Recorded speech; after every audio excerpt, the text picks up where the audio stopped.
Hey guys, जय हिंद। एक बार फिर से आप सभी का स्वागत है आपके अपने चैनल 24/7 सीए जोन में। आज की वीडियो में मैं आपको शेयर करने वाला हूं कि किस तरीके से, किस स्ट्रैटेजी से या किस जो बोलते हैं एक प्लान से मैंने ये सारे एग्ज़ाम्स क्वालिफाई किए।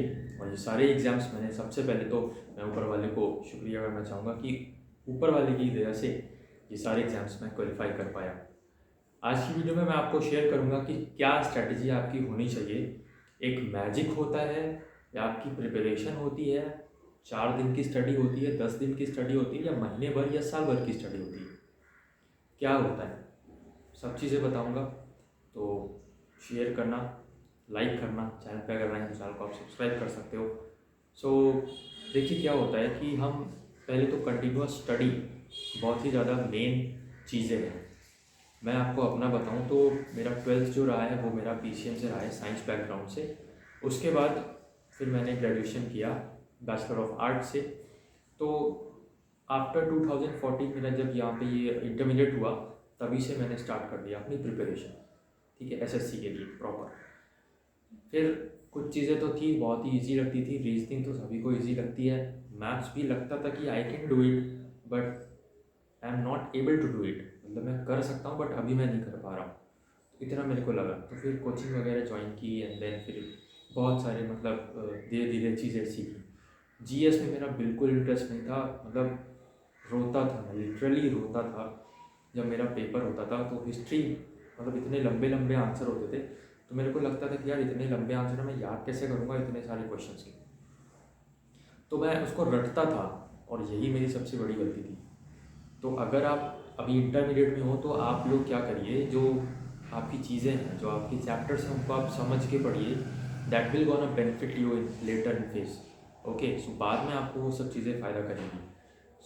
फिर मैंने क्या किया, जीएस धीरे धीरे पढ़ना शुरू किया, क्योंकि यार देखो 4 सेक्शन होते हैं, एसएससी की बात करूँ और नॉर्मल एग्जाम्स में 4 सेक्शन होते हैं।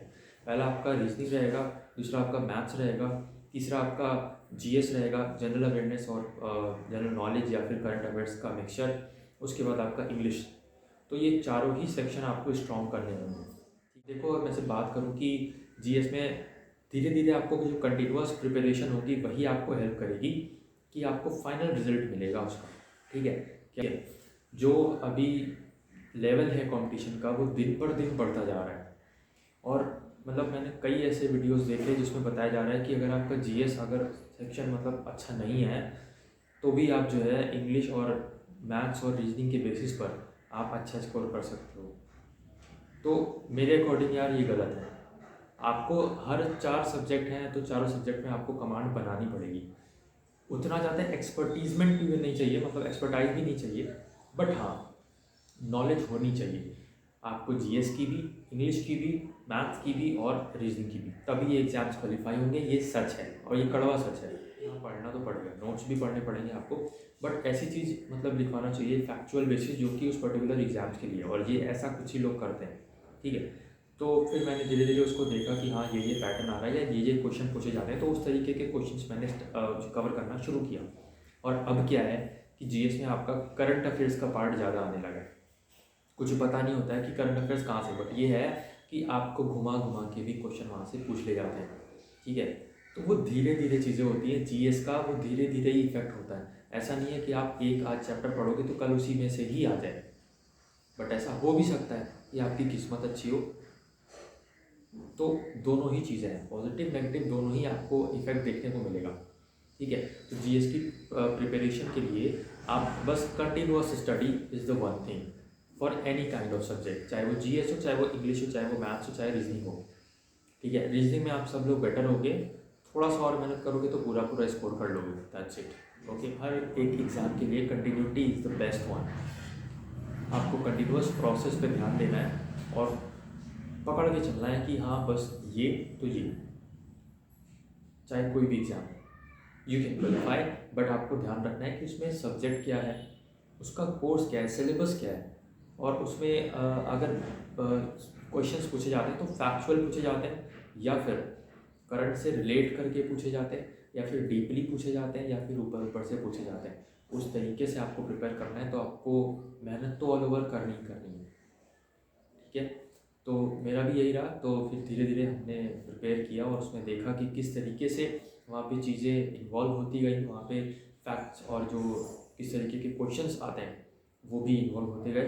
अच्छा होता क्या है कि हम वीडियोस देखते हैं, उसमें कहते हैं कि बहुत सारी ऐसी वीडियोस पड़ी जाती हैं कि ये 100 क्वेश्चन कर लीजिए, आपका जीएस का सारे क्वेश्चन इसी में से फंस जाएंगे। And people use to see it, even I use to see it sometime, but not now. अब मैं नहीं देखता। ठीक है, ये जो 100 क्वेश्चंस आप कर लीजिए डेफिनेटली इसमें से आएगा, मतलब धंधा हो गया है, लिटरली धंधा हो गया है।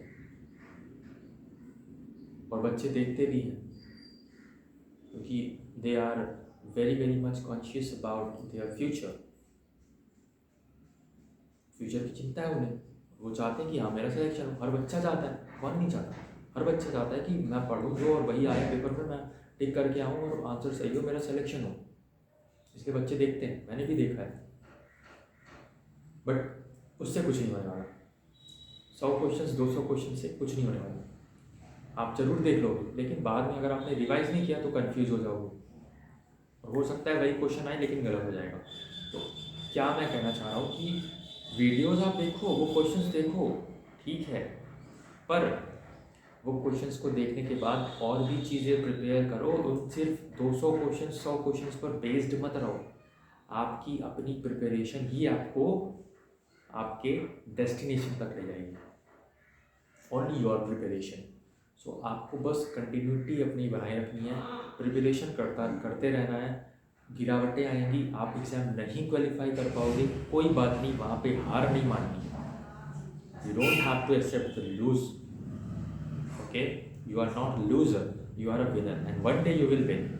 That's it. ये चीज़ आपको दिमाग में रखनी है और मूव ऑन करते रहना है। डेफिनेटली आपको सक्सेस मिलेगी। बहुत सी ऐसी चीज़ें होती हैं बीच में कि आपके मतलब डेविएशंस होते हैं कि बेटा तू ये नहीं कर पा रहा है तो इस फील्ड में चले जा, बेटी तू ये नहीं कर पा रही है तो इस फील्ड में चली जा। बहुत सारे कि अब तू प्राइवेट ही ज्वाइन कर ले या अब तू यही कर ले। तो जब कोई चांस नहीं है, आपकी मजबूरी है एकदम, मतलब रेजिडुअल एक मॉडल है, कभी आएगा मौका तो समझाऊंगा रेजिडुअल मॉडल का। उसमें गवर्नमेंट कहती है जब पब्लिक के पास कुछ भी मतलब बचे ही ना, कोई अदर ऑप्शन ही ना हो, 2 ऑप्शन होते हैं कि या तो मार्केट से कमा ले या तो फैमिली से। जब इन्हीं दोनों से नहीं कमा पाएगी तब गवर्नमेंट असिस्ट करेगी। तो रेजिडुअल मॉडल में ऐसा है। तो आपको भी ये करना है, जब आपके पास कोई चारा ही ना रहता है तब ठीक है।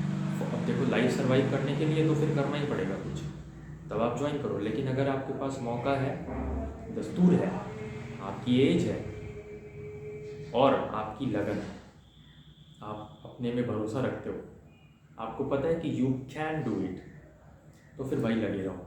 कंटिन्यूअस प्रोसेस ही आपको आपके ऊंचाइयों तक ले जाएगा, जो आपका डेस्टिनेशन है वहाँ तक ले जाएगा। इस पूरी वीडियो में मैंने कंटिन्यूटी की बात बहुत सारी करी है, तो इस वीडियो का थीम ही कंटिन्यूअस प्रोसेस में रख देता हूँ, राइट?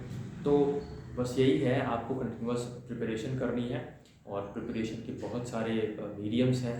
आपको पता लगाना है जिन्होंने क्वालिफाई किया है, जैसे कि अब मैंने आपको अपनी चीज़ें बताई कि किस तरीके से मेरे साथ हुआ और मैंने किस तरीके से फिर जैसे ही मतलब आरपीएफ का फर्स्ट वाला हुआ तो वहाँ से मेरे को एक चीज़ पता चली, हाँ, कि क्वेश्चंस आपको वही करने हैं जो आपको आते हैं।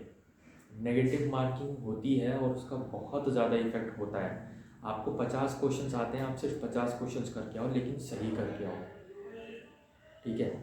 मतलब आपके जो राइट आंसर है वो उनका जो रेशियो है वो एकदम 100% होना चाहिए in comparing to wrong ones. Wrong आपको करना ही नहीं है। अगर आपको तुक्का लग रहा है भाई मत करो, मत करो। स्कोर अच्छा नहीं बनेगा, नेगेटिव मार्किंग होगी, 1 नंबर के चक्कर में आपके 3 नंबर जाएंगे, राइट? तो नहीं आता है question, just leave it. RPF constable का जो एग्ज़ाम हुआ था उसमें मैंने यही किया, जो आ रहे थे सिर्फ और सिर्फ वही किया। उसके पहले मैं क्या करता था कि एग्ज़ाम है, जो आ रहा है वो तो किया, लेकिन जो नहीं आ रहा है तो उसको भी मैंने गैस लगा के तुक्का मार के कि सही हो जाएगा सही हो जाएगा, मैंने उसको भी टिक मार दिया। सबसे बड़ी गलती होती है, तुक्का नहीं लगाना है। आपको अगर टॉपर बनना है तो भाई पढ़ो अच्छे से, और सिर्फ एग्ज़ाम क्वालिफाई करना है तो स्ट्रैटेजी भी रहेगी आपकी जो आपको एग्ज़ाम क्वालिफाई करवाएगी। ठीक है, तो यही कुछ बात थी जो मेरे को लगा कि आपसे शेयर करनी चाहिए। अगर आपके कुछ क्वेश्चन है तो कमेंट बॉक्स में कमेंट करके ज़रूर छोड़ना, फिर आप सबका भी रिप्लाई हम करते रहेंगे।